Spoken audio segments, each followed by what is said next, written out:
दादांच्या मनातलं जे स्वप्न आहे ते साकार करण्याची तुम्हाला संधी मिळालेली आहे. खरं तर हर्षवर्धन साहेबांनी आणि मामांनी सांगितल्याप्रमाणे मला आयुष्यात कधी वाटलं नव्हतं की मी इथे नृत्य शिकवले.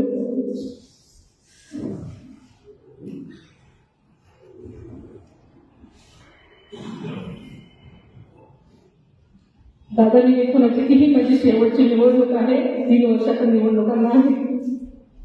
आणि तेवढ्याच उत्साहानं प्रत्येक निवडणुकीमध्ये जीवाचं रान त्यांनी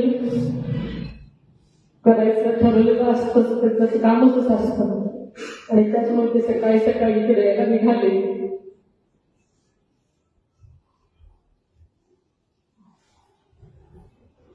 एका क्षणात आपण सगळे पोरके झालो.